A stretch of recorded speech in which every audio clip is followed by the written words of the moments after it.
Sanibonani, welcome back to another episode of Party Thursdays. Mama Wezuzo Sibia, and I am here to fill your hearts with art. In this podcast, we talk about art. We talk to the people that make the art, the people behind the people that make the art, and the people that make the art, but a lot of people don't know that they do. And today we are so excited to have a poet in the house. Our guest, Sabelo, Soko, is a poet, creative entrepreneur, and a storyteller. Welcome to Party Thursdays. Thank you so much for honoring my invitation. Thank you for having me, Mama. Yeah, cool. First questions first. Who are you? Where were you born? My name is Sabelo Soko, and I think it's very important to say the surname. It's not just Sabelo. I was born in a small town at the end of Mpumalanga, beginning of KZN, just next to Eswatini. A small town called uMkhondo. It used to be called with the name of another African leader who, it became necessary for the name to be changed, but it's uMkhondo. That's where I come from. That's where I was born, bred and buttered. That's where I became a rapper. That's where I found my passion for whatever it is that I do. And then it becomes bigger and it becomes whatever it becomes in the city of Johannesburg. But the root and the seed is planted back home in uMkhondo. So it's not necessarily the direction. Why is it called uMkhondo? Because it's not uMkhondo, it's uMkhondo. As a guy, no, it's not as a guy. It's not a spear. But that's where I come from. And I'm saying all of this because the place also comes with a lot of history. That tends to be political, that tends to be language driven, that tends to be what informs who I am. So you say the rap directly translated to the poetry? I wouldn't say directly. I wouldn't say directly because how I come into this entire thing, meaning creating or creativity or the arts, my first point of contact becomes hip hop. And so this is like, this is 95. 95 hip hop becomes the music that I say I listen to this.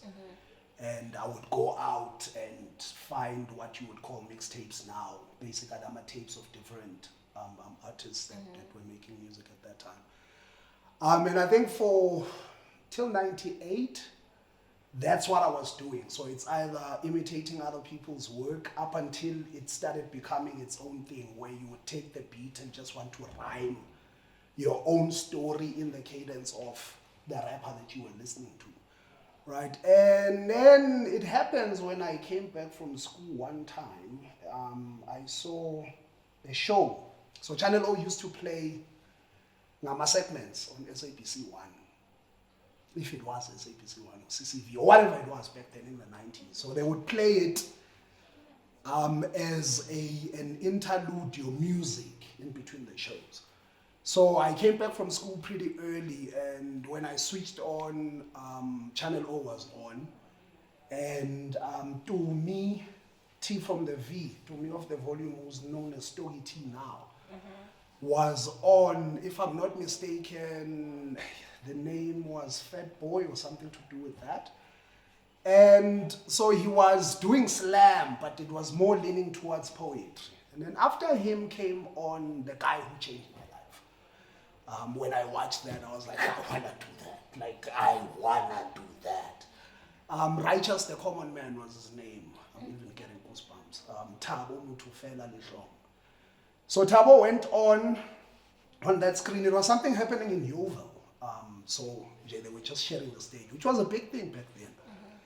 And he jumped on and he did something that was clear, man. Like you could hear him. It was not bogged down by the flow and the meter count, and it was a story. It had to be told, and when it connects, it hits you in the gut, And I'm like, oh my God, what the hell just happened, And I think after that, it started off with me slowing down my rhymes at first. And then I started paying attention to the teachers who were teaching me language, specifically the poetry classes. And there was an Afrikaans teacher who was really paying attention, Miss Lawrence. So after I started moving on this trajectory, she then said something that I guess kind of solidified what I saw when I saw uMkhondo, where one of my classmates were like, why do we have to do poetry? And then the teacher says that if you understand poetry, chances are you'll be able to make sense of the world, right? So as a teenager at that particular time, inquisitive, obviously hip-hop, the way hip-hop is structured, it will always force you to be on your toes, right? Because it was still that nerdy book worm type of hip-hop. And so when the teacher said that, it also spiraled me a certain direction, right? Where now I can boldly say I understand what she meant, because if you are in love, chances are there is a poem that talks about that. Political turmoil, there is a poem that, you know, you are trying to make it in life, you are facing like there is a poet who has been there, who has written. So yeah, it ties each other that way. And then I never let go of hip hop. When I come into the city, I find myself going back and forth, because one of the first shows that I used to do, I would do poetry in a hip hop setup, like Slaghuis, I've been there. Right, and then it gets to a point where now the words become something else, and I used to write for Hype, where you then notice the importance of the media behind the art form, right? The journalism and whatnot. So yeah, it keeps feeding off each other, because even the moves that I make within the poetry space, if you really pay attention and you really understand how the music industry operates, you will notice, Oti, a lot of what it is that I do, as much as it's poetry for poetry, but the business side of it comes from hip-hop. Because I'm a rapper, yo. Deep down in the hearts of hearts. Would you say, like, how would you say your upbringing in uMkhondo influenced your journey as a storyteller? Right. uMkhondo, there's nothing closer to my heart than that place, man. For many reasons. When I was explaining where I come from, when you asked that question, the geography of the area, right, would mean it is the gateway into the country from Eswatini. It is a gateway out of the country from the KZN side, from the Gauteng side, right? And if you know your history, you will get told that at a certain point, freedom fighters were training in Swaziland, which would then say, at a certain point, uMkhondo was used as an entrance and an exit point. So you find that if you are a person that grows up in a place like that, right, there is a political freedom fighter, uBani Mlokwane. So Bani Mlokwane's story is that Sasol gets bombed, and then Abo Bani and the other cadres they get arrested in uMkhondo, right? And it is said they are the ones who did that bombing as part of what was happening during the apartheid, whatever. They get arrested there, and then they get killed, and they thrown into a mass grave. Kona la where I'm growing up. Or this is before my time, obviously. But when I am born in the early 80s, during the state of emergency, 1990 happens. My grandfather has got a shop in the center of the township. So, uma busuka inushu that are politically aligned, they will always begin from La Etor, because you come from home Nasemaroboti, right? So as a kid, I am watching this, right? So the songs that I'm hearing, I know when they sing this one, you know something's about to go down. But when they sing this one, just giving you know, okay, right, chances are it is more a calm thing, but you start noticing the frequencies of the music and the lyrics as well as the energy as a small kid, but in a very political whatever. And that's why you would find here, for some reason I find myself going back to the politics and what. And growing up then I become aware, okay, right, I am influenced this way because the place that I come from happens to hold so much history as far as the history of South Africa is concerned. So that is just one aspect of it. The other aspect becomes the language, which again I explain when I say I come from wherever I come from. When I do isiZulu, right, or when I speak isiZulu, so when I say I do, I'm talking about performance. When I speak isiZulu, you would find ukuthi it depends on whether do I have my cap on strong or do I have my cap on light. Meaning ukuthi depending on the conversation, sometimes ngiyaqhamuka, sometimes ngiyaqhamuka, right? And those are two completely different languages according to how the 11 or 12 language structure is concerned, right? But I come from Mpumalanga, KZN, Eswatini. So if umbhekele ngizoqhamuka because I'm facing KZN. And then ngizokhuluma isiZulu sakwaZulu. But if kuwukuthi siyakhuluma kuyagijima, ngibhekele east, ngizoqhamuka, you know? And now, because you are dealing with, especially in the arts, where everything needs to either be black or white, right? Now I'm talking if you are attempting to really make a mark and be noticed by the gatekeepers. You then find that it becomes a problem because it's like, and you're like, no, language you know what I'm saying? But unfortunately, that also becomes a political whatever, because now you are pushing and pulling against this this block that you are meant to belong in. But me, I went to an Afrikaans and English school, right? I came back, I spoke isiZulu saselokishini. And then for the love of the work that I do, I then take exactly diploma time to say, I want to get back to how this language is written. Then when I capture it, I then remember how people sound like, and then you are like, oh, okay, it's interesting, because now I can actually play with it as I want to, right? But now if the gatekeeper is a person that's not willing to do the work, to understand, uMkhondo ithi ngilala malundelo lolo ngizimensila. What language is that? The person who's speaking, where are they? You know what I'm saying? That thing that they teach you at school. Because you can hear it with the words. Amalunde, then you know, okay, now, sithathe igama ebelingamalu yilunda, and it has moved to amalunde. And then we understand in the context of the streets how it gets used. Okay? Lololo lisuka kumbelebele, into engapheli, umchilo wesidwaba. Right now, if you are a person that's doing the work, you can almost see, oh, here I am dealing with an urban Zulu person who's actually doing, and then the rest of the lines, they just fall into whatever that falls. But if we are sitting and saying, isiZulu does not have lololo, you know, isiZulu, and then you find the actual work that is being done by the poet does not come across. It's all influenced from where I come from. And then I was raised in a church. My mother taught me Sunday school. She was my first director in a play.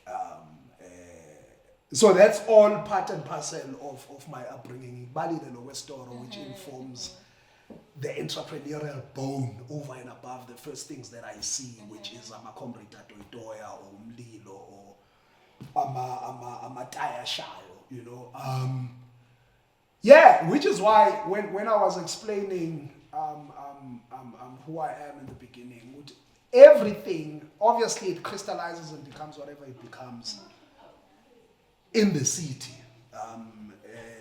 but the root and the seed, like I can track everything. Like people would say Sabelo is spiritual, and I'm like, no, bro. So I go really deep in myself, that will come out natural. I do not even have to say I'm tapping here and there and there. And there. It's there, right? Ngikhule uMkhondo was a person owagcinayo amasiko 100% up until he passes on where he passes on. I witnessed that. I know it. It is in me. I cannot run away from it, right? Indlela yokuphila, and where we stand as abantu abanjengami, which is the political thing that would always keep coming up. But yeah, bese uba iswagger uMkhondo nje. Kuhlale kuwuMkhondo because I think when you go home you find it all. Then bese uba it's a peri-urban area. Certain things would always look as though they are not there, including this history that I'm talking about. Because when you talk the history of the liberation of the country, if we are liberated, it is very rare to find our town being mentioned as idolobha elalwa, so to say. But reality says to you, if I am at the border and people are crossing the border, bangafuni ukubonwa, chances are they were using that place. So then it falls on some of us to make sure that even though I am operating at an international level, I will still talk those uMkhondo stories. And yeah. Wow. This interview is happening like at the perfect time for me as well. I recently got a book, and because I even stopped performing because bengiloko ngizama ukunderstand ukuthi yini le kumele ngiyisho, because now I got to understand what's actually, because mangisaqala njengoba ngibhala I was just like, okay, I can write these things, these powerful things that I don't even understand. That's dope, that's nice, just for the but then I got to understand ukuthi kungaphezu kwami, so I had to come back and try to ukuthi understand iqala before ngizoyipresent ebantwini. When I came to perform uMkhondo experience, uButvusi said that he was like, okay, you are good. But he said in Mufana now, when you first got to Joburg, he was like, you must read. You are good, but you must read. And I recently bought a book, actually. I got a book, Yesizulu, and all the words there, angwazi. Like, it's almost like angsazi Sizulu at all, which is very interesting. So you've been in the creative industry for about 20 years. What would you say was like the turning points that made you to decide, as in, I want to commit to art? I'm not going to be a lawyer, I'm not going to be a doctor, I'm not going to go find a job anyway, but I'm just going to be an artist. So the interesting thing with being an African in South Africa that comes from a small town that only knows ukuthi umuntu ufanele ayosebenza eMondi. Bicycle board, my dad called me Friday. I'm telling you, it always becomes interesting because when I got to the city, the aspirations were at the back of my head, that has always been there. Like, I could be as social as socialism is, right? But in Kulele store, I know the trading thing, So when I get here, one of the first things becomes the art, because it's like a candy shop opening, right? And then I find myself at Fuba. I spend some time there in uMkhondo. Same with Wits University in uMkhondo, right? And then you are just sucking this thing in. And then at a certain point, kuthiwa lento yenzayo Sabelo, uma sekuthiwa iphelile isitifiketi sakho nasesitholakele kusetshenzwaphi? I was with a couple of my friends engangiye nabo high school, and then so the one person would say, no, me, I'm going to do an interview, then I become a lawyer. No, me, I'm going to start my own thing, And then kuba ukuthi you're doing drama, so you want to go for auditions. And the person who was asking that question then sums it up by saying, also when ufundela ukuyokwenza ama-interview, basically your life would be marked by ama-interview angapheli.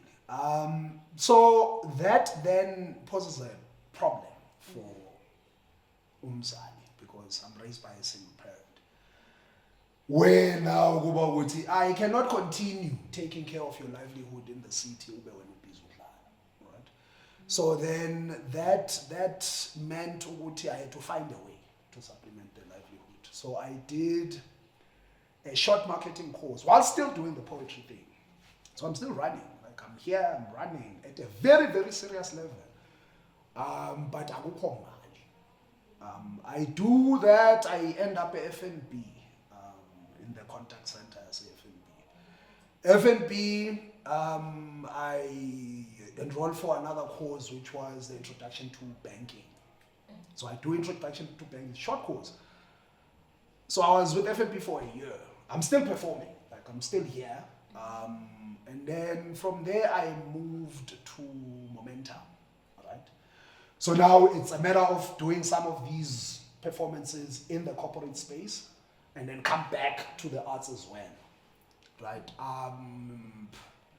Momentum, I moved from Momentum, so I spent 10 years in the corporate sector, basically.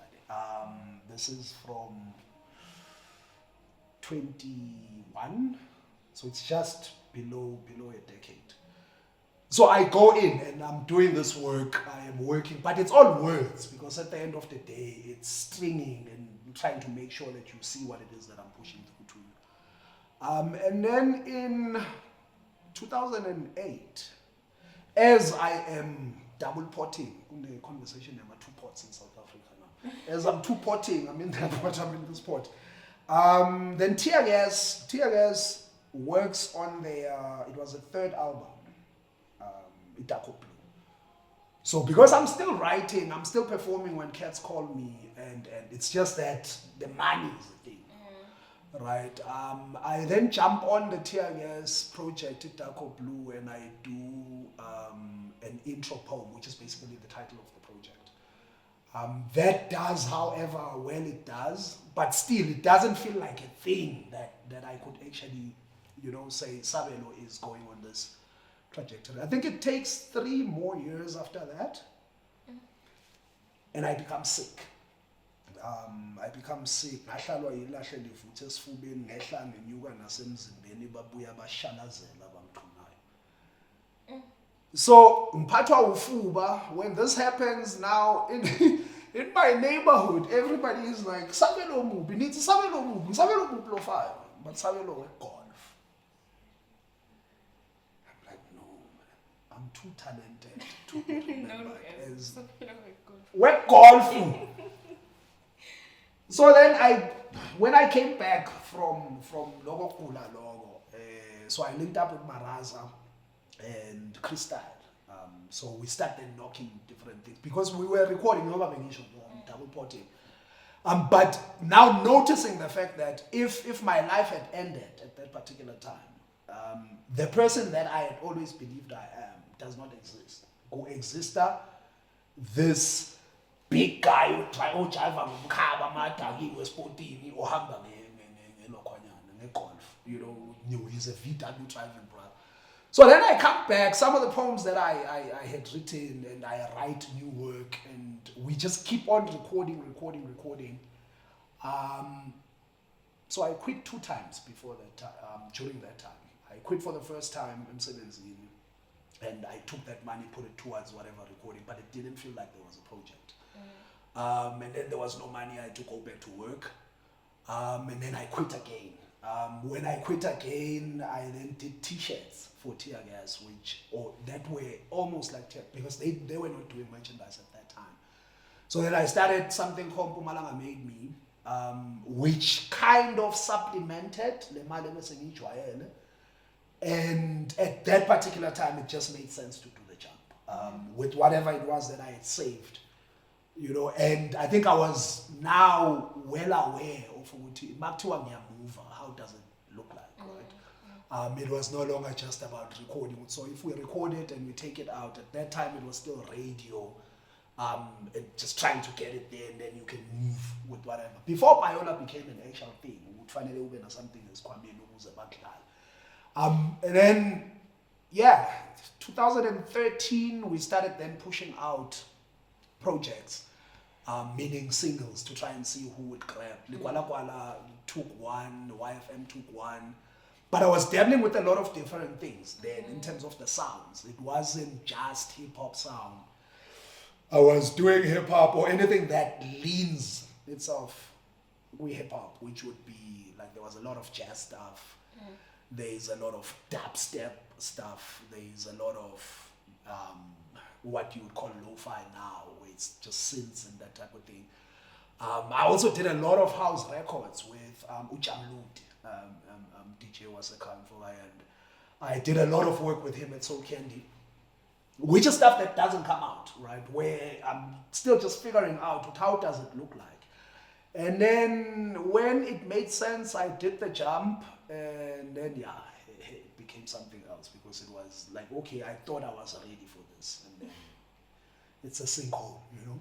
Mm-hmm. Yeah, but because it was the first thing, the only reason why I find myself in the finance space, it's because there is a need for money. And now when I look back, I'm like, oh, it was important for me to go through that because the finance aspect of my business, the contracts, you know, okay, now there's something bigger that I'm trying to work on because I have got the qualification in insurance. So how do I then rope it back? Because I know there are no policies that are specifically designed for people who do what we do, right? Because kunokuba mnandi for 2 months, bese sekuyabheda for the next 3 months, right? And if you are not paying, what do you call them, premiums, then that means for the 3 months you are not covered. Right, so I think right now as I'm becoming older and just getting to a point where everything I'm able to see it from the top down, it's like, okay, it's important when we are thinking of the recording so that there is a record label that's able to do this. It's important in the financial space to have based off the experience.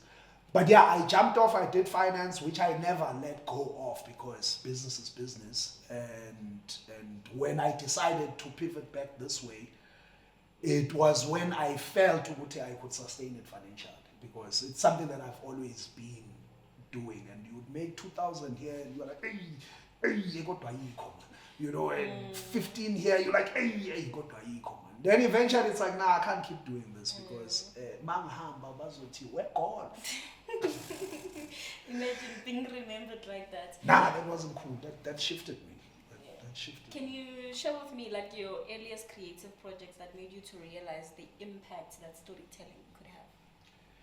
Your earliest. So when I got here, 2003, there used to be a show. It was on Tuesday or Wednesday, on YFM. That was ran by Root Boy Paul. He calls himself Paul Mnisi now. Paul Mnisi, and there was a brother who used to curate the poetry segment, Julius Makwiro. So I'm sitting here in a Joburg Park there where I used to stay, close to Hillbrow, and I'm still fresh in the city, right? And I hear Masoja Msiza, who is now known as uMkhondo. So Masoja is reciting a poem there about Chwala. And then he finishes the performance. He's like, no, there are sessions that happen at Windybro, Center of the Arts, every Wednesday, 6 o'clock.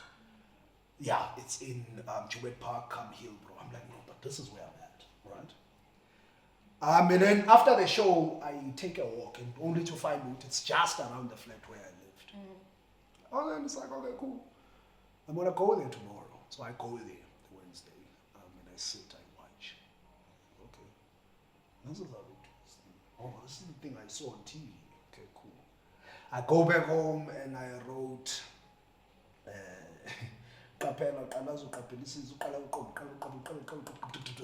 something like that, right? And another piece. I'm black by birth, I'm black. Yeah, well, like that thing. So I come back and Nyapalisa the following weekend, they call me, jump on. This is my first experience in Namalites doing this thing, because I used to do it just on doing and as a school and I would perform. Right? And now it's all slowed down, it's happening in real time. Oh boy. Yeah, no, everything changed, man. Like everything changed. I got a standing ovation. Like it was like boom. Where are you coming from? Right? Immediately I got given a space at Windybro every Wednesday in Sabelo. Suddenly there are those people in the city who are like, we are going there. And I think as a person who grew up endaweni busy, which is the shops, the attention comes natural, right? When you see, oh, me just flipping this and that, Mama used to say, "Nkhulumela safuthi."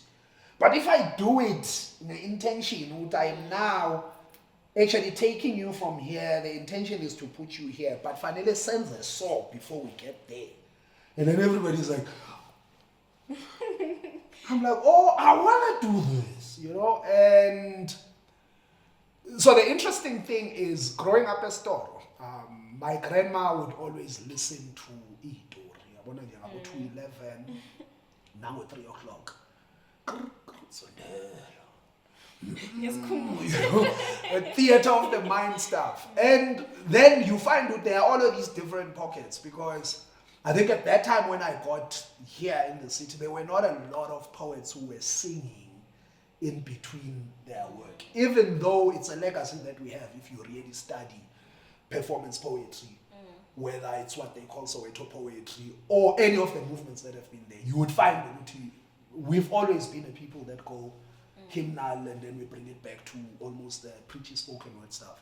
But because I was fresh from church, it became easy for me to take this, chop it up that way, and then bring it in this way. Ngapha kune-influence yokuthi bengibashumayeza esontweni ekhale kogogo. Mase ngena lana kuyazenza. I'm like, oh, iyayihambela lento, and then you just keep going. It's stories, Wow. Yeah. And then how's your creative process? Like, let's just say you're about to write a poem. Like, do you either do research for months? Do you write that? Does it take you time to write a poem, or do you sit down and finish the right now? Whoa. Do you also come back to edit? Like, how's your creative process?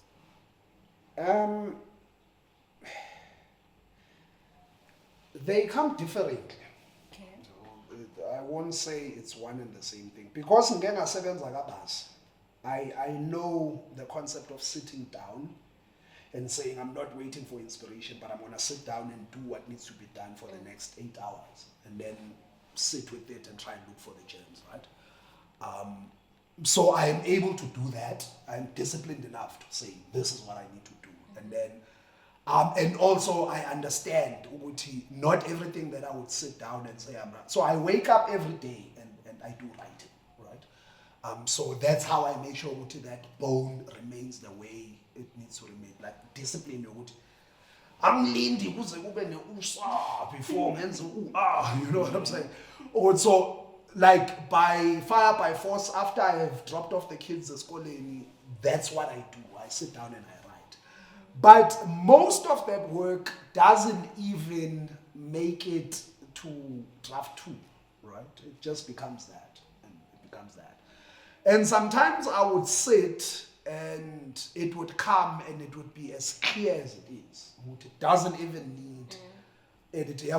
Anybody watching this who knows my work, Amalunde came exactly like that. Like, there wasn't a going back and forth and saying, it came, it was ba, ba. You know what I'm saying? Another poem that came like that is Kunezinto Semncane. It also comes that way, where it's like, it opens itself like a pattern as you are writing. It's like, oh, okay, na-ilento, and then it's done. When I go back to it, whether it's 2 weeks later or whatever, because the process would say that we write, we leave it alone, and then go back and see it from a different eye, right? So what I'm just saying is that it comes ngendlela ehlukahlukene. I've got a lot of work that is really hymns, right? It's songs. Those would happen ngihambela, right?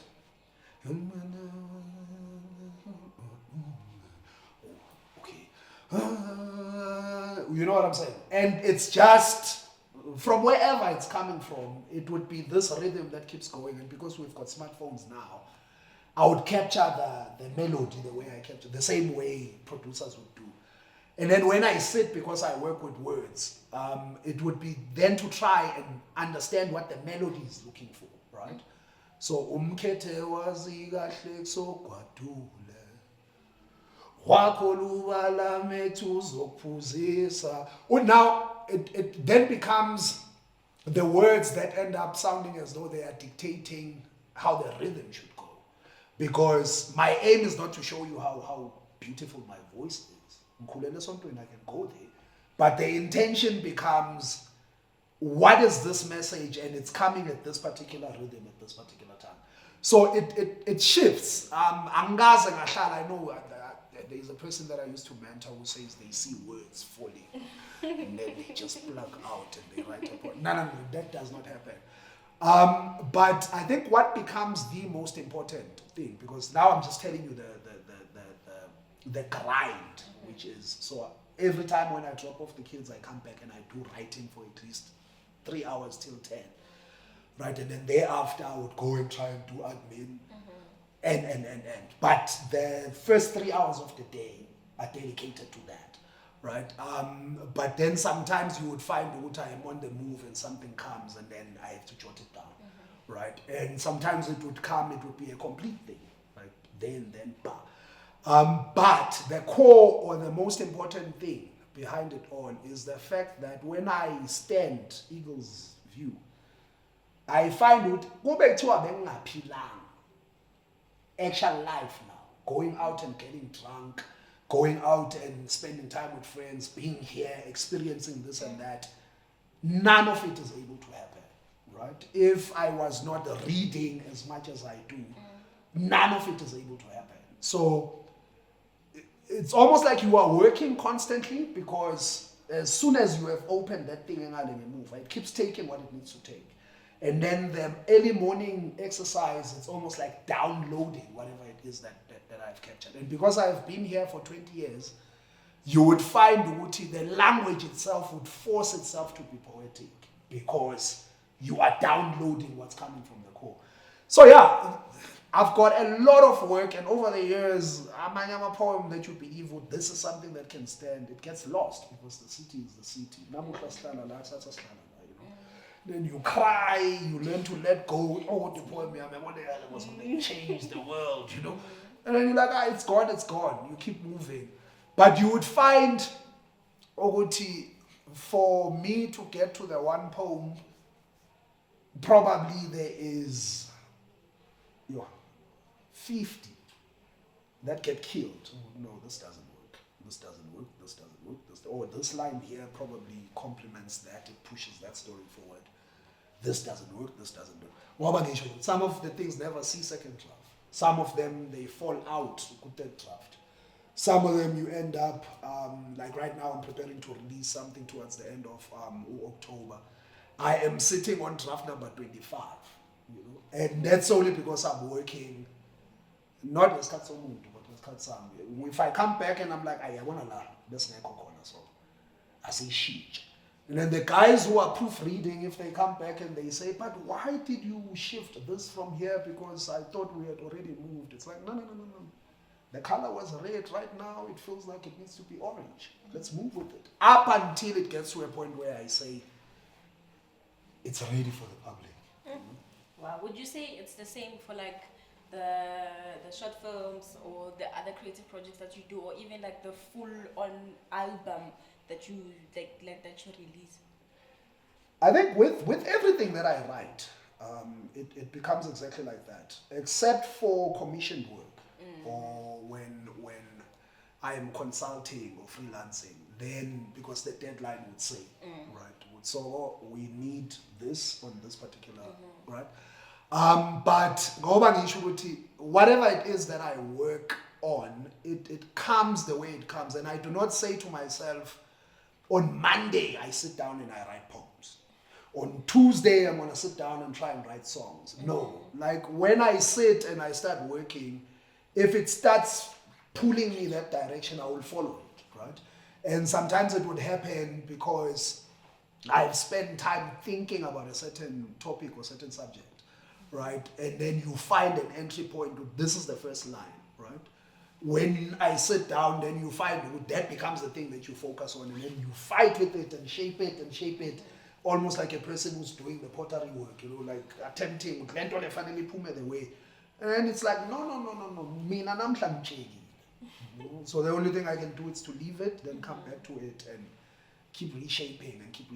So It does not matter for as long as it's creative. Even the clothes that I design or the merchandise that I make, it's the same. Like I could be sitting watching whatever that I'm watching, and then it's like boom, and then I would do real quick, and then you leave it like that, and then when you come back to it, you're like, okay, right, this looks pretty dope if we put it on a t-shirt, if we put it on a cap, and. So yeah, it comes the same way, but some of it does not exist. It gets thrown in the dustbin. Are there any specific themes or like experiences that you feel like you constantly explore in your work? Ipolitiki,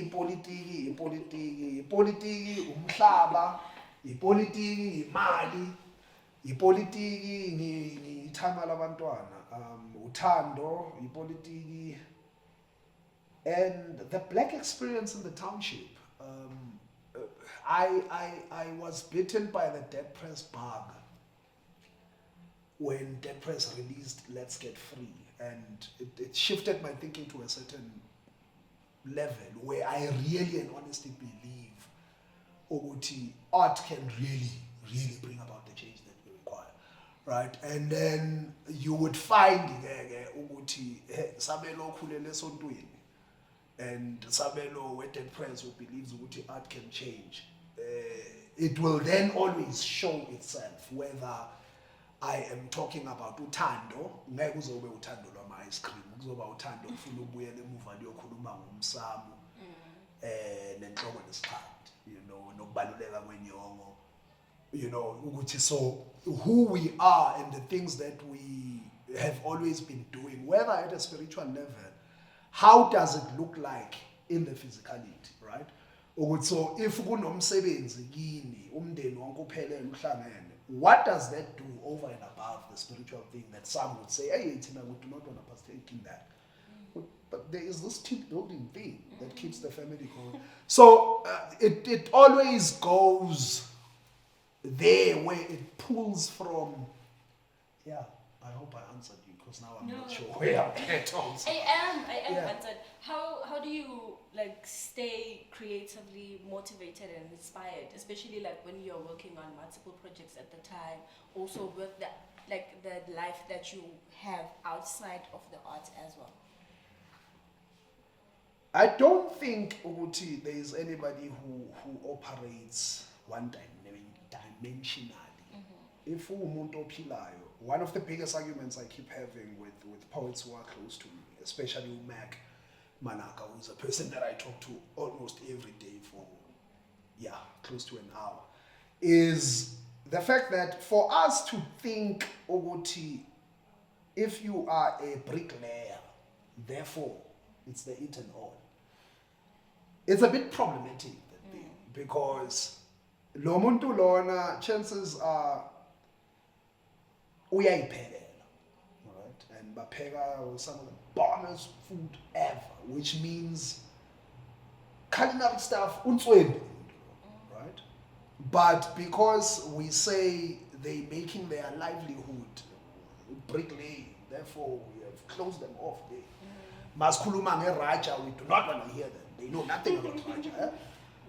And I'm like, no. Me, when I wake up in the morning, I've got to make breakfast. I've got to the kids. I got to drive them to school. I am experiencing life as that happens. And as soon as I would then say to myself, I am coming across this as a father, therefore the experience no, there is a person who's just looking at this man. What's with him, right? So I think it then becomes understanding the fact that in a day I go through probably all the emotions that a human being has, right? In a day I think about so many different things, from what we're gonna eat, how we're gonna take care of this, artistic work, and what becomes important, I think, it's knowing what to use and what not to use, and where to use this and where not to use this.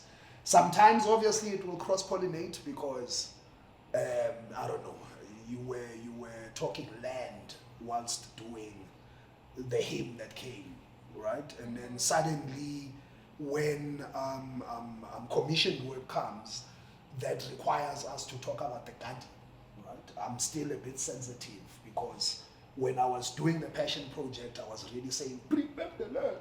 And then now here I need to do work for the guy who's selling the seeds, you know? And in order for me to keep that relationship going, I need to tone down on this. But then you would find that when you really pay attention, you can feel and sense the fact that this person is a person that exists on the other side of the fence, or he's a fence sitter or whatnot. So I do not put what I do in compartments to say, now we are dealing with finance. I am on the call with Mama and she's asking where do we get funding for whatever, right? I would do that and you would find that part of the conversation would keep going back to the 159 things that I'm doing. And if you are able to sift out what you are able to use, then the conversation becomes productive. Nangapha when I'm creating the work that I'm creating, it becomes the same thing. Just understanding ukuthi I am a full-on human being who needs to drink water, eat food, cuddle, and raise children. You know what I'm saying? And then all of that comes with amakenyiko ngakhona, you know. And if I fully embrace that, then I find no, ungangivalele ebhoksini utshela ukuthi ngenza ipolitiki kuphela. No. Ngaba ipolitiki, but ipolitiki yothando. Yeah, I think that's the one sad thing that we experience, especially like in our communities. Because even when we grew up, my mom did one job, our teachers did one job. Yeah. Like you were a doctor or a lawyer or a teacher or a cleaner, or like you were that. But it's just so limiting. And I don't think I could ever live like that. Just doing one thing forever. I'm not. I'd go crazy. What motivated you to establish Heroes Creative Joint? Love for the community I come from. Definitely love for uMkhondo. And ukuthi 20 years later, a creative or an artist from uMkhondo needs to go to Joburg or Durban in order for them to begin even tapping the surface of this. It doesn't make sense in 2024, right? Especially with the internet, where I could actually blow up from anywhere, right? So Heroes Creative Joint becomes that. It's a joint or a space that's meant to take any creative that comes and put them on that hero status, to say, yo man, do what you can. If you can fly, fly. We are here to see, you know. You do not have to go to Joburg to fly. And if we've got cameras, we will put you on the same platform as the people who you claim or who you look up to because they are in Joburg. Primarily it was that, and the need for alternative spaces in the townships, man, because when we really become an art center, that incident that happened in the Eastern Cape, Enyobeni, I think the place is called, with the kids who died in the tavern, right? It is, Heroes becomes almost part of the answers to those type of problems, right? So if you are saying to me, who is in a township that only has indawo zokucima ukoma as recreation centers, as a recreation center, where should I go if I am underage and chances are what happened in that place could happen again, right? Then it becomes necessary to have facilities that are safe, right, for not only the creative but also the children, right? In the communities where you know ukuthi umntana ubuyile esikoleni, instead of ukuthi abe uvanza stradini, they are at Heroes. They are either doing their homework or they are part of the art programs that we have there. So more than it's love, and it's also what I believe is very necessary in each and every township in this here country of ours, because we say that people shouldn't be doing this, but there is no alternative here. Or the alternatives are one or two, and if you are not wired the sport direction, then you fall out, right? You know, now you grow up just believing ukuthi nothing makes sense for me. God, go back to where there was an open space like what Heroes does. Then you are able to come in and do, and then eventually find yourself and find people who are like you. Yeah, that's the reason. And I must say, it was like, thank you. Like, things like that are very important. Like, very, very, very important. And very much needed. And I think that's another reason why I started the podcast, even though I'm still trying to make sure, like, I'm still trying to figure how I can best do what I'm trying to do. Because when the people come here and they say, I went to Wendebro, I went to the Market Theatre, someone who has never heard of it's going to be like, okay, what can I do with that? Or I'm doing this. Just for people to access the information without even necessarily having to go to these institutions.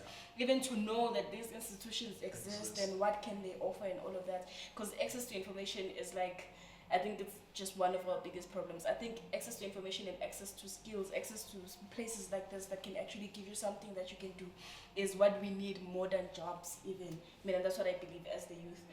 What has been some of the key challenges and successes in running this community art center? Also the community art center specifically. Operating in a peri-urban area tends to be a bit problematic, especially if the concept is viewed as an urban concept, right? So the arts, and especially the business of the arts, in small towns, it's something that's far-fetched, right? It feels like, why from senza ngathi segoli, you know what I'm saying? Because thina into esiyazi kufanele ubhuqe, you know what I'm saying? Do the bricklaying, thengisa amagwinya, and then you keep it moving. So I think getting people to understand ukuthi this is what this is and this is what it is meant to do in the community. Because I would have people coming to the door, abantu abadala would stop. Kwenziwani ke la? Oh, okay. Yini ke le? And you're like, explain. Some walk away, you see what they don't get it. Abanye would come in because it's an open space. Sometimes you are set up for a session. Because like as soon as people are congregating, it's either a sonto or it's a political thing. So I think trying to get the general public to understand the importance of the center and the art center itself. Big challenge, which would then obviously spill over to people who love the arts, but who really do not know because, as you were saying, exposure. They have only been uMkhondo, and what they know is that I write lyrics if they write lyrics, or I do visuals, and then somebody needs to come from somewhere and take it, right? Or now, for them to then connect with the art center does that. It is where you are then meant to meet, you know, your peers as well as the market. It becomes a hard sell where instead of doing the work of the center, now you find yourself having to run workshops that are just teaching on what the art center is. And unfortunately, because the system is system yemali, no, you shouldn't pay your obligations this month. No. We want our rent. You know, you gotta keep the lights on. And unfortunately, if you are still pushing on passion, you then need to find other ways to make sure that you supplement that business, because it's still a business at the end of the day. I think the challenges were that, like getting people to understand and fully appreciate the value of the center, and then also the financial side of it, right? Because it is your center, Sabelo, therefore you need to make sure. And I think as a businessman who is also a family man, it becomes a challenge some other times, because months could be good, months could be bad. But more than that, you also asked of successes that we had. I think the fact that we opened the doors when we opened the doors, and we were able to have over, to date, I'm counting maybe 30 programs. So including the national holidays that you would have. So we would have the Human Rights Festival, which would go over 3 days, including the Human Rights Day, holiday day in the beginning of the year.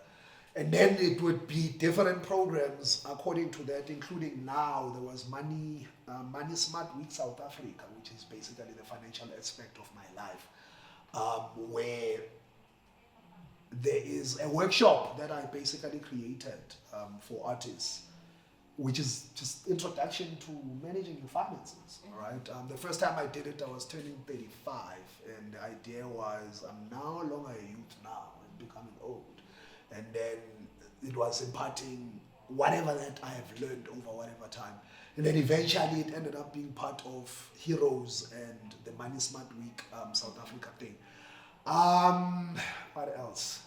The uMkhondo Experience Project, which is basically an idea of taking whoever that is affiliated to the center or whoever that appears to be serious, and then saying, rather than you only performing here at Heroes, let's put you on a professional stage and you do what and we're not even directing, we're not guiding.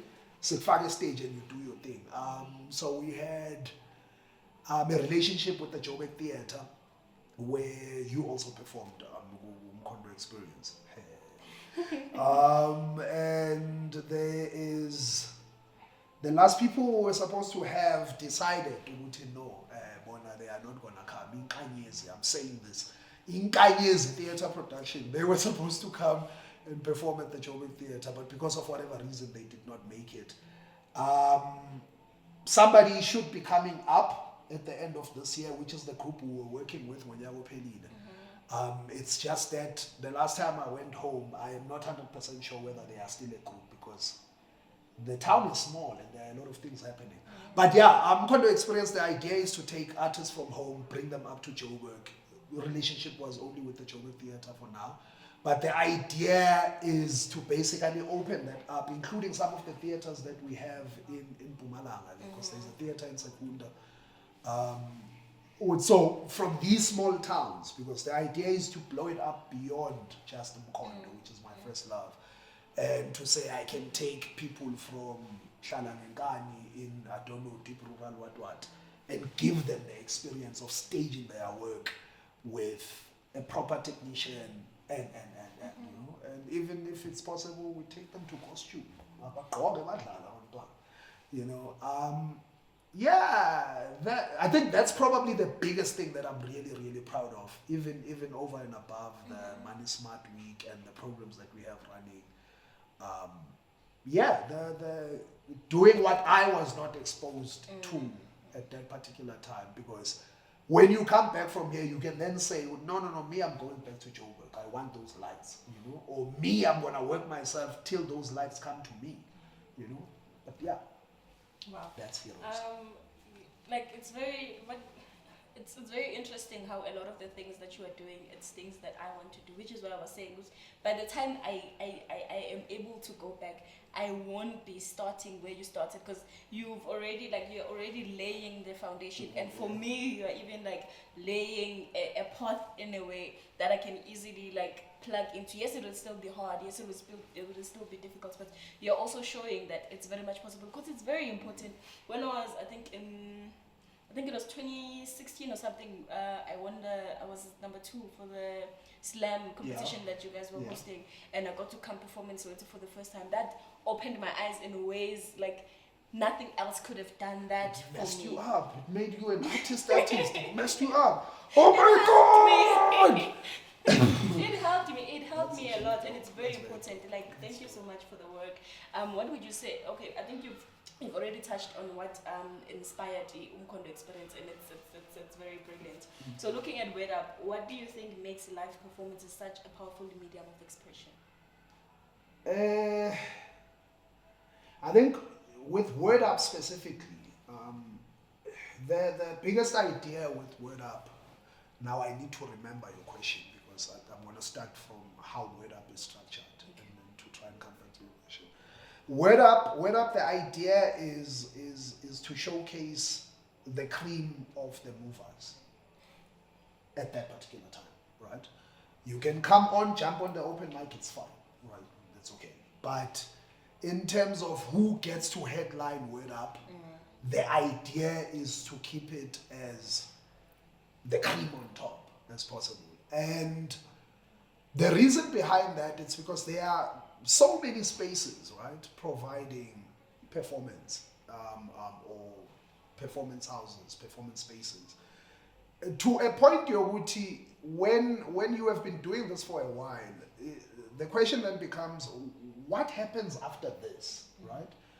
So whether it is CSP doing the program Yokufundisa, right? And then the kids are slamming each other. But now after you have done the year, what happens thereafter, right? Because Kukhona Labo would just catch it and run because the market has accepted them, right? And then there are those who would be very dope, but they do not have the entrepreneurial bone to be able to do the thing. Good, so then WordUp specifically says it's space for, as Jeff would say, ubu dope, right? Good, so the primary thing is to showcase the hottest of the hottest in the city, because that's where WordUp is currently operating here in Joburg. And so as a medium of storytelling, I think it goes back to what I'm saying. With Sbanengi, we are doing this thing, but there is also those who where you are like, if this person were to just put in 1, 2, 3, this thing is a career already, right? And then WordUp then structures itself as a way to say we are looking for that cream. Then 2, importantly, it becomes a space where we get to showcase or plug any recorded poetry work, right? So the sessions, the 3 headliners would perform, and then, or before the 3 headliners perform, there would be at least 30 minutes. We would just go through whatever album that has been chosen as the album to check out during that month.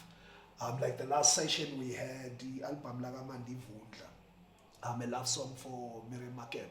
And we play certain tracks of that and then just tell the crowd or the audience where to go listen or stream or buy the work. If the poet is there, then they are able to actually do the thing themselves, almost like a listening session type setup. But if anything, it is really storytellers who are slightly serious about what it is that they are doing and who are looking at probably breaking out of this standard market where we are preaching to each other, right? It's always poets. No. So the idea with WordUp is to try and get the unsuspecting guy, poetry session, and because half of the time you find that's where the poets get actual super fans. That's what they call them. The people who would be willing to buy the hat, come to the show. I love my poets actually love, but are they doper than me? You know? Yeah. So more than anything, WordUp attempts to do that, and the core of it, it's really to create a standard for this thing that we are doing, and to say, when you have got a project that people can stream, that people can, and if you are dope enough to get the phone call from us, the idea is to plug. No, people don't say they want to come and perform. We call you and we say, yo, man, you are at that level right now. You know? Yeah, no, I get it. So the question was, what do you think makes live performances such a powerful medium of expression? It's the immediate thing. It's the here now. It's the here now. When we are recording, we are able to punch in. When we are shooting, we are able to cut and retake. You know, the cool thing with podcasting is that it's almost the same as live performance. Because basic short taking, now you're able to try and swindle it so that it makes sense as an entire thing. And I think there is nothing as urgent as that. Like seeing a person, especially if you are able to like follow through, they fumbled. Oh, they're picking it up. Oh, they are going, right? And because it's like, so again, Mac Manaka is one of the greatest when it comes to that. Like he would drop a poem here, pick it up with the refrain that he has created, and then mix it with another poem that at the back of his head, suddenly these lines, they make sense. This poem can become one thing. And I don't think that's a skill that you get, or that's a display of art that you get from anything else rather than watching a person live. Like there and then. And if you are 100% connected, you can even see the shifts. It's like, oh my God. Wow. I'm even thinking of Bililanga right now, where it's like, whoa, it's happening right here in front of me, right? And yeah, I think being a person of the microphone and also playing in all of these other spaces, it becomes interesting to see a person who is able to use the words, their voice as an instrument, right? That is playing the words that are coming out. And they are not singing, you know, and you are like, oh my God. Please go. As someone who has multiple hats, like you're a poet, a record label executive, an entrepreneur, how do you balance the creative and the business aspects of your work? Because I feel like as artists, we forget or we are never even taught about the business. Like you were saying, sometimes you make 2 grand, sometimes 15. Yeah. And when you make 15, in 3 weeks it's finished. Yeah. Then you don't get anything for 6 months. So now, or for 3 months. So now you, like, how did you find that balance? I think like I was saying, ngaphandle kokuphila, none of this thing makes sense, right? So you walk, and then you look back, you're like, oh, so it wouldn't have. I was lucky in the financial industry as early as I did, right? Because that kind of just wired my head for istingo semali, right? And I think after understanding that, it then becomes easy to say, Gonje, when I was working for Alexander Forbes and I was a business development manager, in order for the business to even happen, there had to be a contract, right? Like right now, there are a lot of issues where people are being taught on master ownership in the recording industry specifically, right? And I just did a course now with Soul Candy, music business and entertainment management course. And one of the primary things that they teach, I guess, in those courses is the importance of contracts, right? And because I am a person who comes from this background, who also has this background, it comes natural to me. But then, because as you were separating it, something in my head said it's not really separate. Because when we are drafting the contract, we are doing creative writing, right? I think it's just perception. How do you choose to look at it? When we are putting together a proposal because we want to do uMkhondo experience, it is really the art of convincing by painting the story, making it look the way it needs to look, right? When we need to put together the budget, it's the same as me having to take care of bread, butter, and balloon, you know? And if I know how to, I'm even reminded of something that Julia said during that time when they were campaigning for Jacob Zuma. I think he got asked. I'm paraphrasing probably, but yeah, they asked him, so how is he going to handle economics? And he's like, oh, economics are very simple. Economics are very simple. You just put bread on the table. And then you are done. Like, you guys want to complicate this thing, put bread on the table. So I think when I simplify it for myself, it becomes that, right? Just understanding the fact that I'm dealing with words here, right? And if I'm dealing with words, that's something that excites me. The only difference is now we are probably using jargon that exists in a completely different space where but it's a really creative writing, right? And the distribution of the money becomes the same as Uklali Zingendo, like throwing it up, holding it, moving this from here, you know what I'm saying? And so whenever I go into it, whether it is me trying to get my, I don't know, I'm registering new tracks, the admin, Sambro, Capasso, and those people, I treat it that same way as me playing with words, where I'm like, oh, party, you know, oh, we throw it out, party, oh, and I never ever feel this, oh, I'm doing something difficult, you know, because in the corporate space, I started off in a contact center. So at that time, everybody was saying, Sabelo, you should consider going on radio. Hey, you've got a dope voice and you should. And when I found myself in a call center, everybody was willing to just sit on the other side of the phone and just listen. Or what means to go for the keys and get the sale when I was doing sales.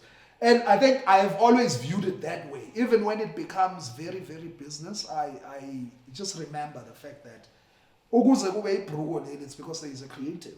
You know, yes, it's serious now because it's at, I don't know, Mr. Price. Now it looks like, but the entire thing, even when I walk in, it's designers who put together the thing. You know, and so that's how I go about tackling what I need to tackle as a business person. It's still the arts.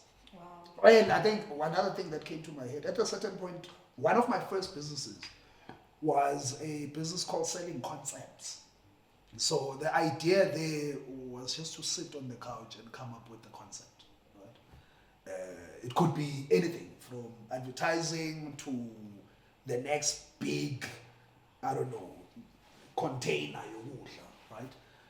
But really it was just coming up with different concepts. The same way the programming guys would come up with different apps and whatnot. I don't really think they think of it as work, as coding per se, but really you are just playing, trying to find new ways of doing this particular thing. I think that selling concept thingamajig, including the time in the corporate space, it just makes it all part of the game. It's all part of, you know. Well, you've just given me a very interesting perspective of how to look at my creative journey as well. Thank you for that. What inspired you to launch uMkhondo Lifestyle brand, and how do you see the brand evolving in the future? Okay, uMkhondo Lifestyle brand it's even late now.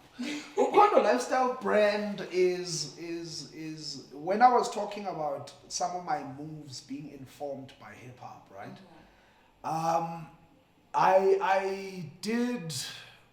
went into ukwenza impahla or streetwear with Mpumalanga Made Me, which was around about the same time as my first tape, in 23/8.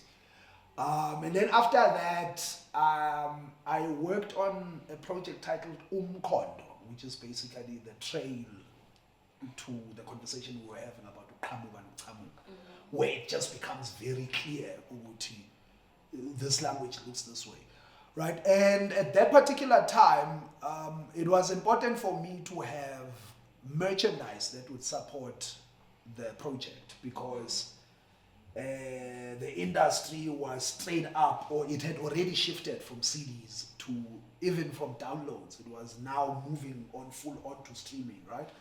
And my market, being a market that comes from the early 2000s, they are not people. Even now, they are just getting used to YouTube music. You know, Spotify is still a big thing. Also now, because there is a project, how do we then monetize it over and above forcing people to buy CDs that they do not have CD players for? And because I had already been in the merchandising space via Mpumalanga Made Me, it then became natural for me to create merch for the project uMkhondo. But as I move with it then, because with Mpumalanga Made Me, it would be streetwear. So I'm talking t-shirts, hoodies, track pants, you know what I'm saying? So now here, where you are dealing with the actual business, it's no longer me selling CDs, because I can't sell CDs, right? It's now a person who likes the work. You will see them by wearing the cap, right? I think it started defining itself that way. And then it became important to then diversify the catalog for uMkhondo, right? So as much as the track or the trail that we are following is a political and a linguist one, that happens to beg you to try and find your north, as that north is there on top. To find your north and follow it, right? It then becomes important to say, now that Mama has bought the cap, but me, I still need another 100 rand next month. What do I sell Mama now, right? Then you find like that, the portfolio would then grow into linen stuff, into, I don't know if I can say this, but I've already thought about it. I'm a smoker, so including smoking things, whether it's rolling paper or a crusher, or then it kind of moves itself out of just a clothing space and it becomes a lifestyle type of a brand where we are like, we'll sell you spring water, right? Because every corner that's uMkhondo linesiyalo. You get that natural water that comes from the ground, and then if we package it and we put it on the uMkhondo thing, it's a lifestyle. Right, but where it really spawns from the need of diversifying the business as a recording artist and making sure that the investment that I put in comes back. But then uMkhondo, the lifestyle thing, then ends up being the holding merchandise company for everything that I do thereafter. Because there's a project that comes after uMkhondo, which is Spin Venek. So there are t-shirts that are done by uMkhondo for that project, right? Okay. And then you would, I've got pipes, smoking pipes of that, and there are rings of the Spin Venek concept that just talk to, that do not rob yourself idea of that project.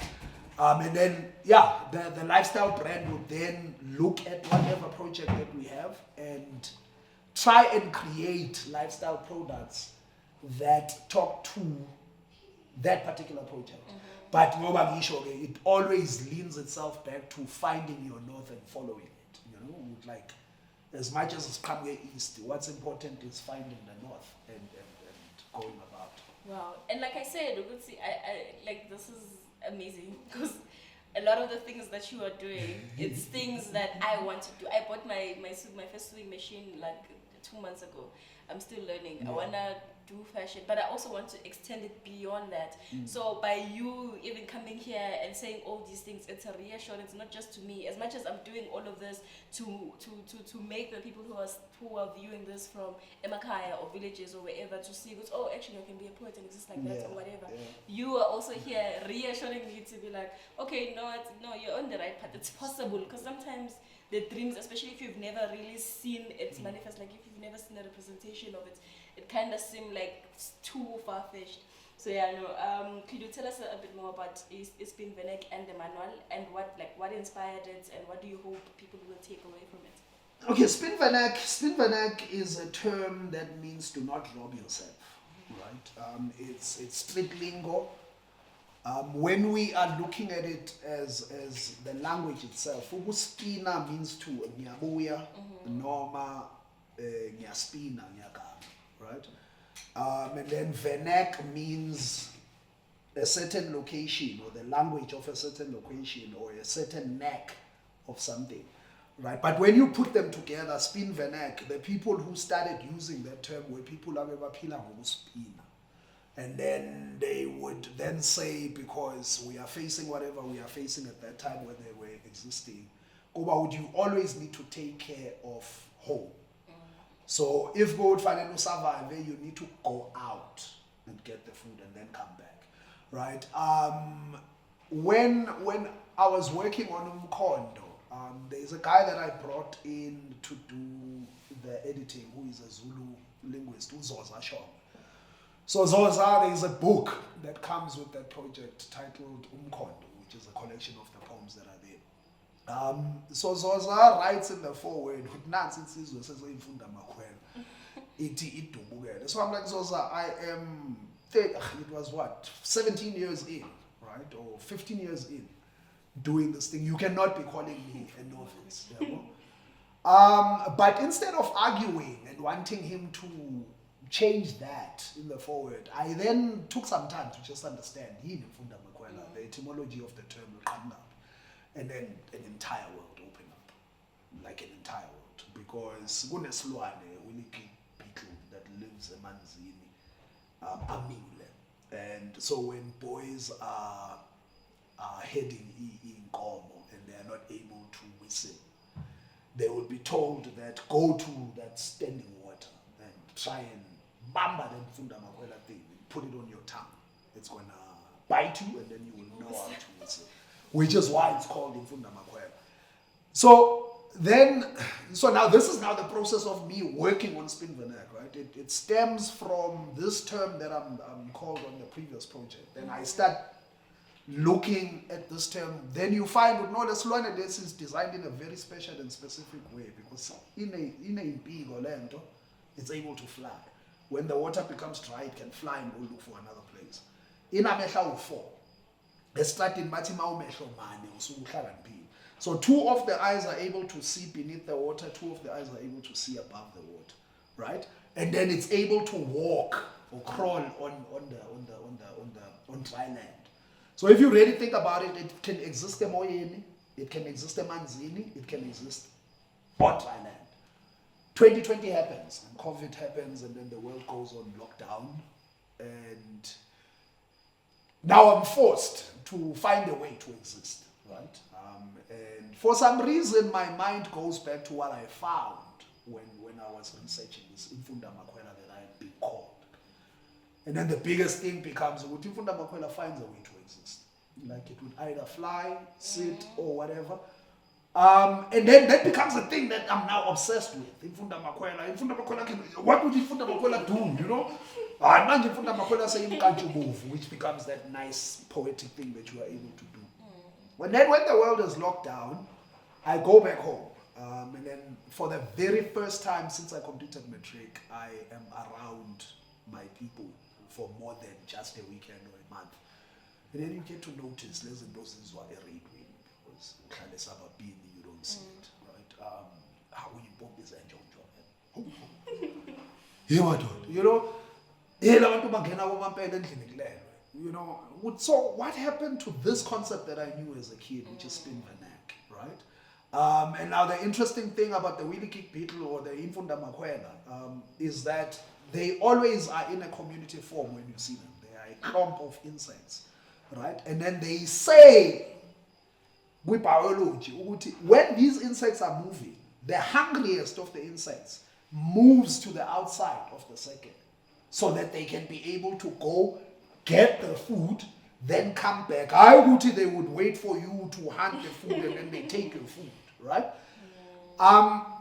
So then it becomes that where I'm like, oh, but these things have always existed. Why anybody has actually noticed it, right? And then all I end up doing, it becomes curating my experience based off these parameters that I've given myself, which is do not rob yourself, go out and get in Okwanyana because Infunda Makwele Mkanjubo Vision Job, right? Or then you find everything that then happens from there, because that project is me. If you look at the cover, is Spin Venek. The cover of Spin Venek has got a face, Sabelo in 1995. I'm a kid, you know, and I said to you, 1995 is when I fell in love with hip hop.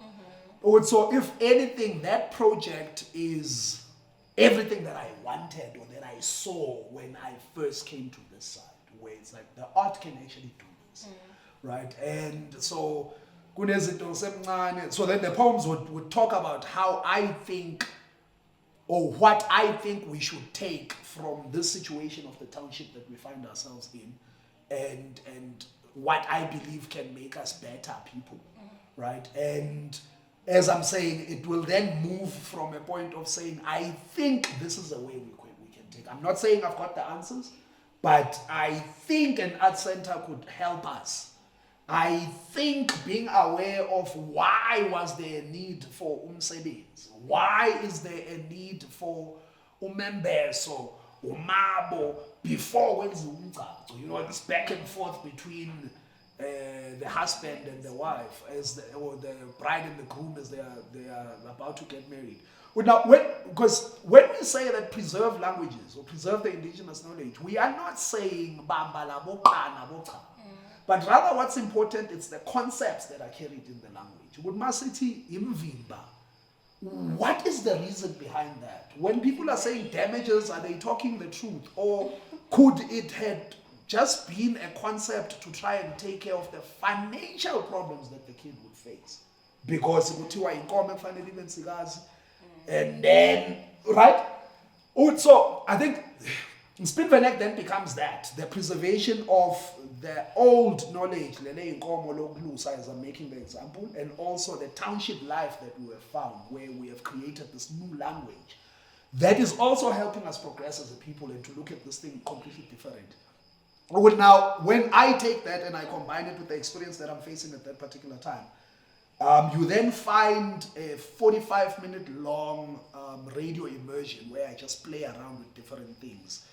Like the radio that I grew up listening, Soko, you know what I'm saying, in the shops when I was still a kid.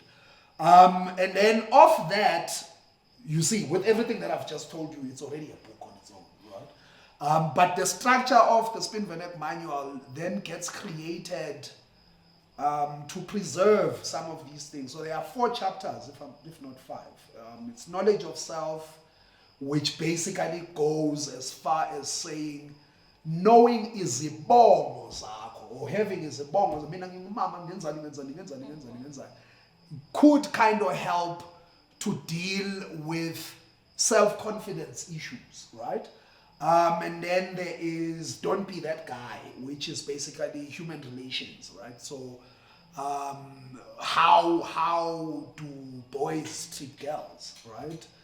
How do, you know what I'm saying? So it's human relations. Because it's a manual, it comes with activities that you are able to do with the hope that if you have done the work, it should shift something or get you thinking a different way.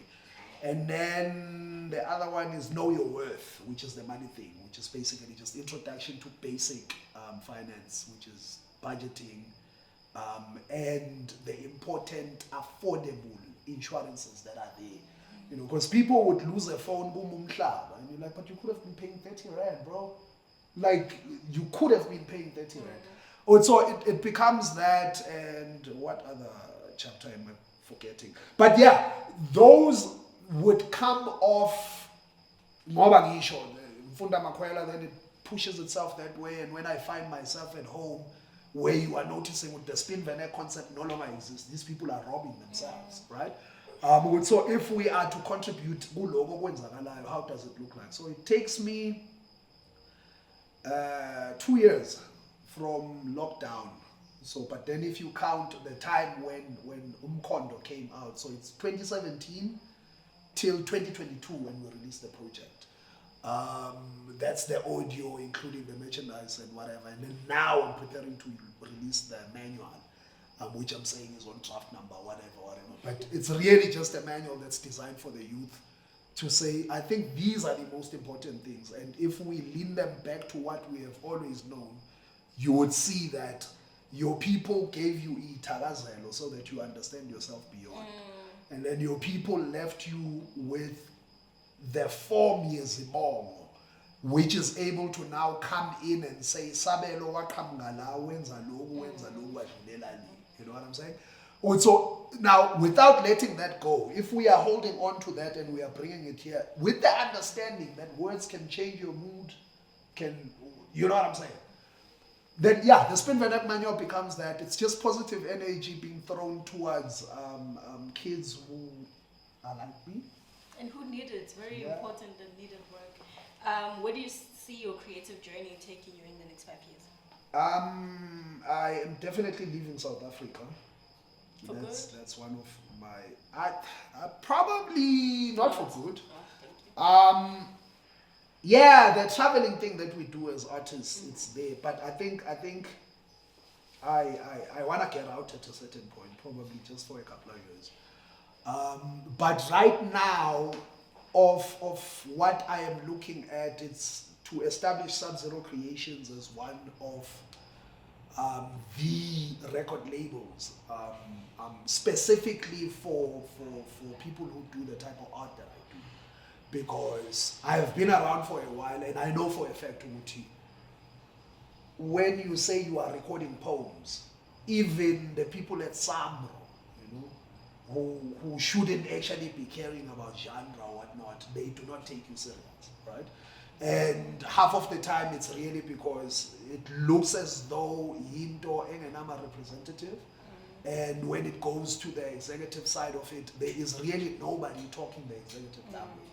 So I am 4 projects in, including the mixtape, which was the first thing. It then becomes important to just make sure the ground is steady for those who are coming after me. and who could be wired towards the recording side of the things. So it becomes that, but also because Sub-Zero Creations is not structured as that conventional or that old school record label concept, but rather it's more of an agency where we do different things, because any freelance work that I do would be done under Sub-Zero Creations, right? But so whoever that I am, there are already 2 people that I have on the roster, but whoever that comes on, the idea is not to sign them to a label, but rather it's to have a partnership where what I have learned over however many years and the connections that I have, that particular artist can be able to use those and leverage and be able to push their thing forward. And also just having a person who has walked the road, you know, who has, yeah. So if anything, the biggest thing now, it's really playing the executive thingamajig within the next 5 years. There is a project. There is also a collaboration project with the business partner, Makafula. So there is work within the space, but I think now I'm finding myself more leaning towards the executive and just with the hero's creative joint. That's not about me. It's about, you know, I think the structure becomes that. So even though I still have aspirations as an artist, which is why I'm saying I want to move, because I have achieved what I believe I had set myself out for in this country. But so if I am then taking it at this level, this is what but at the same time, it's important for me to make sure, when you say I am a recording artist and I record poems, like, people need to take you serious. I would definitely need to have another interview. Like, I've got so many questions and I'm enjoying the conversation, and it's like I have to even limit myself from asking, like, you know, follow-up questions because of time. So I think just to almost close, I'll put these questions as one. How has your work shaped you as a person over the years? What's 1 or 2 lessons that you have learned along the way? And with that, please couple with it with an advice that you would give to like young emerging creatives who want to follow in your footsteps and who wants to also like make a mark in the arts and in the cultural industry. People are important. The old industry that we're coming from, and I'm saying that we're coming from because I experienced the rise of tear gas. I was there. Like I lived through that. It was an industry that said you need to be scarce. Like fanele awutholakali. You need to be a Kendrick. Right? And even in the otreat-a ngayo abantu, you know, you've got this God complex, right? And I think even from when I came in, now it has become even more clearer that you need the people, right?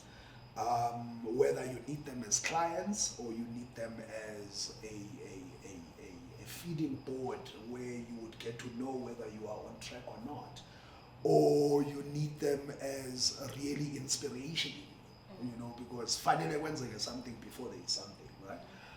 And if kuwukuthi uzoyivalela wena and be like, phela mina ngisabelo ngitshela bonke, chances are the work would also reflect that. Lo uphila emgodini, akazi ukwenzakalani, you know. And so the work keeps revealing that to me, and if anything, it because I'm a big-headed person, right?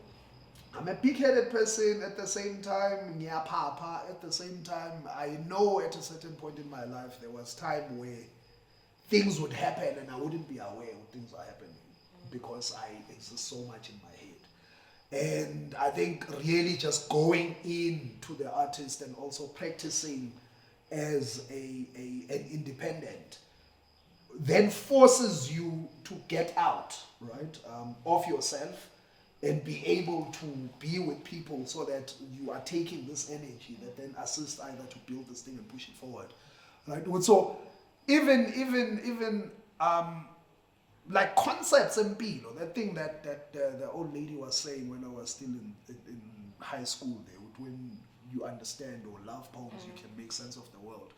Or they are things that I could be struggling with, right? But because for the past 2-3 projects, everything has been so personal, I find that I'm able to even decipher some problems about me or things that I did not understand about me as I'm working on where it's like, oh, this is because of that. And it is really coming genetically or from wherever the source is. I wrote this line and it just kind of explains everything, you know.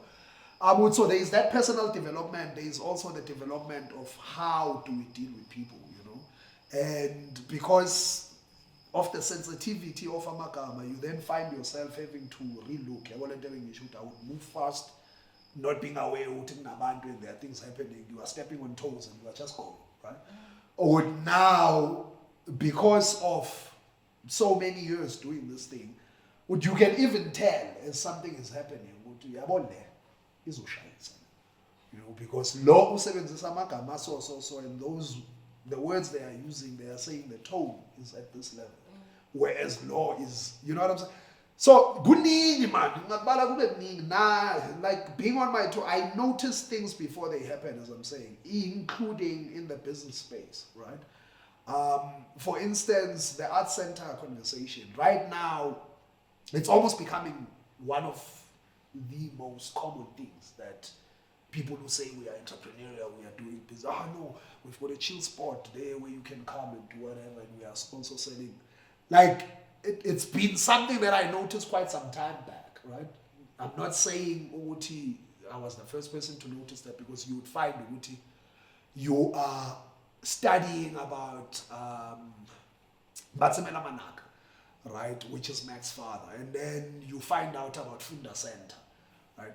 Back in the day, there was this, that was that, and then it's like it sits with you. You are like, oh my God, I want to do something like that. And because I am into clothes, I would want to have a corner there that sells this, but the space should be able to allow for people to perform and now when it starts happening and everybody is moving into that space, you find that I've already moved on. Now I'm interested in something else, right? And I think that comes as part and parcel of the art itself, or just practicing and always trying to be ahead of the curve. It ends up happening on its own, where you are like, oh, bazobe bathanda green next year. Ngizobalinda phambili. And where do people access your work, or how do they reach you? Instagram, YouTube, Spotify? I am everywhere. Everything that you have mentioned, I am there. Sabelo, you need to include the surname. Soko, Sabelo Soko. And then, you'll find me Instagram. You'll find me on Facebook. You'll find me on the Twitter X. You would find me on, what's that other one for people who think they are business people? LinkedIn. You would find me on, but really, as much as I understand the importance of people being out there and not being on, I don't know, Mafela Gancane like Kendrick, I use these spaces really as contact points for what I do. So if you are coming in and you got to go to live, Sabelo just talking, and then now there is something scandalous, no, that does not happen. You will find pictures of my beautiful family, pictures of the things that I do, and posters. And then I could write Dala what you must every other time, which is the mantra that controls everything I do. I could write, so I've got other pages, Sub-Zero Creations as a label, we've got the page there. And then that's where you would find some of the controversial things that I think about the recording industry. So I would write the pieces there. If they don't go to Kulani or Culture Review, you would then find them in these other spaces. But Sabelo Soko pages are strictly business, right? Like, you find work there. No, Go create one for yourself. But go down what you must. And that's it for today. I am so happy that I got to sit down with someone that I've always looked up to. If you're a poet yourself, I hope this has helped you in some way. Thank you so much for Sabelo for coming. Thank you. Sabelo Soko. for coming. Yes. And thank you for watching and for listening. Please make sure that you check out the other episodes. Please make sure you subscribe, like, share, comment. If you would like to advertise your product or brand, please send us an email. If you are working on a project and looking for potential collaborations, do send us an email. The email is mamoezizwe@creativeenterprise.com. It's long enough. This is uMkhondo, and I hope I'm leaving you with a heart full of art. Thank you. Oh, that conversation felt short.